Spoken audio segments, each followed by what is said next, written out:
고린도전서 12장. 형제들아, 신령한 것에 대하여 나는 너희가 알지 못하기를 원하지 아니하노니 너희도 알거니와 너희가 이방인으로 있을 때 말 못하는 우상에게로 끄는 그대로 끌려갔느니라. 그러므로 내가 너희에게 알리노니 하나님의 영으로 말하는 자는 누구든지 예수를 저주할 자라 하지 아니하고 또 성령으로 아니하고는 누구든지 예수를 주시라 할 수 없느니라. 은사는 여러 가지나 성령은 같고 직분은 여러 가지나 주는 같으며 또 사역은 여러 가지나 모든 것을 모든 사람 가운데서 이루시는 하나님은 같으니 각 사람에게 성령을 나타내심은 유익하게 하려 하심이라. 어떤 사람에게는 성령으로 말미암아 지혜의 말씀을, 어떤 사람에게는 같은 성령을 따라 지식의 말씀을, 다른 사람에게는 같은 성령으로 믿음을, 어떤 사람에게는 한 성령으로 병 고치는 은사를, 어떤 사람에게는 능력 행함을, 어떤 사람에게는 예언함을, 어떤 사람에게는 영들 분별함을, 다른 사람에게는 각종 방언 말함을, 어떤 사람에게는 방언들 통역함을 주시나니 이 모든 일은 같은 한 성령이 행하사 그의 뜻대로 각 사람에게 나누어 주시는 것이니라.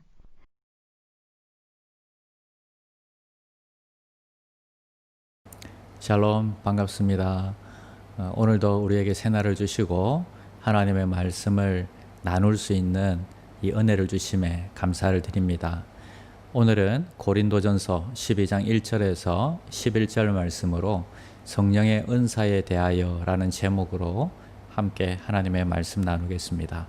1절 말씀에 보니까 형제들아 신령한 것에 대하여 나는 너희가 알지 못하기를 원하지 아니하노니 이렇게 말씀하고 있습니다.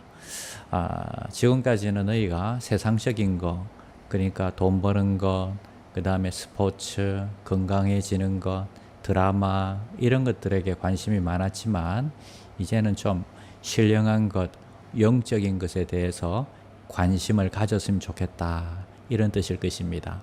그래서 우리 자신을 돌아보면서 우리는 무엇에 관심이 많은지, 세상적인 것인지 아니면 영적인 것인지 우리가 우리 자신을 한번 돌아봐야겠습니다. 자, 외적인 것보다 어쩌면 내면적인 것, 또 세상적인 것보다 영적인 것에 더 관심을 두고 살아가는 귀한 종들이 되시기를 축원드립니다. 오늘은 성령의 은사에 대해서 말씀을 주시는데 첫 번째 우리가 기억할 것은 성령 체험은 내용을 보아서 진리를 안다 하는 것입니다. 우리가 첫째 알아야 하는 것은 이 영적 체험은 다른 종교에도 다 있습니다. 오늘 본문 12장 2절에 보면 너희도 알거니와 너희가 이방인으로 있을 때에 말 못하는 우상에게로 끄는 그대로 끌려갔느니라. 우상에게 끌려다녔다 이렇게 말씀하고 있습니다. 이 표현은 신이 내린 상태를 의미합니다. 고린도 교인들 가운데서 이방 종교를 믿을 때에 신들린 그런 영적인 체험을 했던 사람이 있었습니다.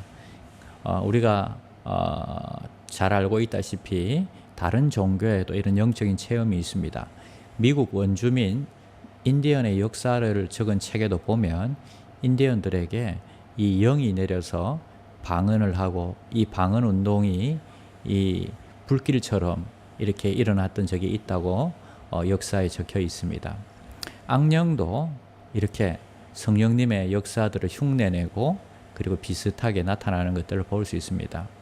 방언뿐만 아니라 병을 고치기도 하고요. 예언을 주기도 하고요. 그래서 다른 사람들이 봤을 때 신기하게 이렇게 느끼는 것입니다. 성령의 은사와 비슷한 현상들이 나타난다고 해서 여러분 당혹해 할 필요가 없습니다. 악령도 성령의 역사를 얼마든지 흉내낼 수 있기 때문입니다. 3절 말씀에 보니까 그러므로 내가 너희에게 알리노니 하나님의 영으로 말하는 자는 누구든지 예수를 저주할 자라 하지 아니하고 또 성령으로 아니하고는 누구든지 예수를 주시라 할 수 없느니라. 자, 그러면 우리가 영을 구별해야 되겠는데 바울은 우리에게 답을 주고 있습니다. 하나님의 영으로 말하는 사람이 예수는 저주를 받아야 할 자다 이렇게 말할 수 없다는 것입니다. 이 부분은 쉽게 우리가 호응할 수 있죠. 그런데 그 다음 부분이 조금 문제가 있습니다. 하나님의 영이 아니면 예수님은 주님이시다 말할 수 없다 이 부분입니다. 이 부분에 대해서는 설명이 필요합니다. 귀신 쫓는 사역을 하는 사람들 중에서 귀신 들렸는지 안 들렸는지 확인하기 위해서 이 구절을 근거로 해서 예수님이 주이시다 이렇게 말해보라고 시킵니다. 그러면 귀신 들린 사람들이 그거 쉽게 따라 하거든요. 그런데 이것을 우리는 어떻게 생각해야 되는가 하는 것입니다. 자, 귀신의 영향력 밑에 있는 사람도 얼마든지 천연덕스럽게 예수님이 주님이시다 외칠 수 있습니다. 그러나 그것은 자기의 심령에서 나오는 이 외침이 아니라 바로 앵무새처럼 따라하는 외침이죠. 사도 바울이 성령의 힘이 아니고는 예수님이 주님이시다 말할 수 없다고 말한 이 의미는 이런 말을 앵무새처럼 따라하는 것을 말하는 것이 아닙니다. 이 말씀은 성령님을 통해서 우리가 인격적으로 예수님을 주님으로 고백하고 그를 따르는 삶을 사는 것을 말합니다. 마태복음 24장에서 하나님의 사람이 아니면서도 예수님의 이름으로 귀신을 쫓아내고 예언도 하고 기적도 행할 수 있다는 것을 보여주셨습니다. 그러면 진짜인지 가짜인지는 어떻게 알 수 있을까요? 그들의 삶을 보아야 하는 것입니다. 마태복음 7장 말씀에 보면 그들의 삶을 통해서 우리가 구분할 수 있습니다. 진심으로 예수님을 주님으로 고백한 사람의 삶은 순종이 보이고 그리고 가짜로 고백한 사람의 삶에는 순종이 없습니다. 자, 그런데 진정으로 순종하는지 안 하는지 이것도 우리가 점검하기는요 쉽지가 않지요. 말로는 다 순종한다고 하기 때문입니다. 자, 이럴 때 사용할 수 있는 방법은 그 사람의 영적인 은사가 교회에 어떤 영향력을 미치는지 어떤 열매가 있는지를 살펴보면 알 수 있습니다. 성령님의 은사는 공동체의 이익을 위해서 주셨습니다.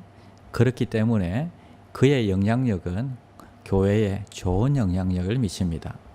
목회자들이 고민하는 이유가 기도 많이 하는 사람들 때문에 예언하는 사람들 때문에 고민하는 경우들이 참 많이 있습니다. 신령한 교인들로 인해서 이런 어려움들을 겪게 되는 것입니다. 자, 교인들을 불러서 예언의 말씀을 준다고 하고 또 돈을 요구하기도 하고 또 서로 이간질을 시키고 교회의 문제를 일으키기도 하고 목회자를 비난하거나 그래서 교회를 분열시키거나 이렇게 한다면 그 영은 옳은 영이 아니다는 것입니다. 이처럼 공동체의 파괴를 가져오는 것은 성령님의 역사가 아니겠죠. 이것은 악령의 역사다 하는 것입니다. 그러나 처음부터 악령이 역사했던 것은 아닐 것이라고 생각합니다. 시작은 성령으로 출발했지만 그러나 죄를 짓고도 회개하지 않았든지 아니면 교만해져서 악한 영이 바로 출입하는 문을 열어주었든지 그럴 경우일 것입니다. 그래서 마침내 악한 영향력 밑에 있다 하는 것입니다. 예수님께서도 베드로를 향하여서 그가 신앙 고백을 했을 때에는 하나님께서 그에게 그런 마음을 주셨다고 하셨지만 십자가를 못 지게 했을 때에는 바로 이 악한 사탄아 내 뒤로 물러가라고 하셨죠. 몇 분 사이, 몇 초 사이에 그 일들이 일어난 것입니다. 이처럼 성령의 역사 이후에도 바로 악령의 역사들이 일어날 수 있는 것입니다. 그래서 영을 분별하는 것은 은사의 열매를 보면 된다 하는 것입니다. 또 순종과 이 섬김은 절대 악령이 흉내낼 수가 없습니다. 그분이 정말 말씀에 순종하고 그분이 또 약한 자들 또 귀한 일을 섬기는 모습을 보면 그분은 절대 악한 영에 사로잡힌 사람이 아닙니다. 성령의 역사로 그 일들을 감당하는 것입니다. 그래서 권위에 순종하고 남들을 잘 섬기는지를 보면 바로 그 사람이 정말 성령의 사람이라는 것을 알 수 있는 것입니다. 두 번째는 성령님께서 은사를 주시는 것은 교회의 사명을 이루도록 하기 위해서 은사를 주시는 것입니다. 교회의 존재 목적이 이루어지도록 성령님께서는 각기 다양한 사람들에게 다양한 은사를 골고루 허락해 주십니다. 은사로 인해서 교만해지거나 잘못된 길로 빠지지 않기 위해서는 사명을 은사보다 선행되게 더 귀하게 생각해야 합니다. 8절에서 11절에 보면 다양한 은사들이 나오고 있습니다. 지혜의 말씀을, 또 지식의 말씀을, 또 같은 성령으로 믿음을, 또 병 고치는 은사를, 또 어떤 사람에게는 능력 행함을, 또 예언함을, 영들 분별함을, 각종 방언 말함을, 또 방언 통역함을, 이런 은사들을 각기 주신다고 말씀하고 있습니다. 자신이 가진 은사를 최고 좋은 것으로 여기는 것은 귀한 일입니다. 그러나 다른 사람의 은사를 또 하대하거나 자기 것과 비교해서 하찮게 여기는 것은 잘못된 것이죠. 그래서 분란이 일어나는 것입니다. 그러나 성령님께서 은사를 주신 것은 교회의 사명을 이루기 위해서 주셨다는 것을 믿고 그 은사를 영혼 구원하여 제자 삼는 교회의 목적을 이루는데 우리가 사용해야 되는 것입니다. 자, 주님이 주시는 것임을 알게 되면 다른 사람의 은사도 귀중하게 여기게 되겠죠.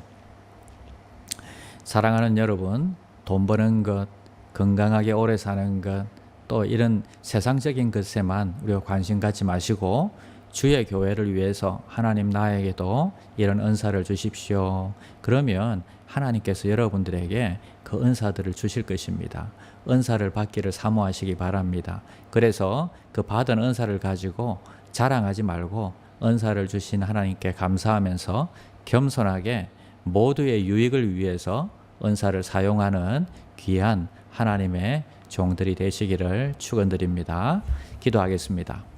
하나님 감사합니다. 오늘 우리에게 새날을 허락하심을 감사합니다. 오늘도 주님께서 우리에게 말씀 주심을 감사합니다. 이 말씀을 통해서 성령의 은사에 대해서 또 더 많이 알게 하시고 깨닫게 하심을 감사합니다. 각자에게 꼭 필요한 은사를 주시고 그 은사를 통해서 하나님의 교회를 섬기게 하시는데 하나님 우리와 함께하여 주시고 우리에게 주신 이 은사들을 가지고 주의 교회를 잘 섬기고 또 헌신할 수 있도록 축복하여 주시옵소서. 하나님의 말씀 앞에 순종할 수 있도록 주님 도와주시옵소서. 감사를 드리며 예수님의 이름으로 기도드립니다. 아멘.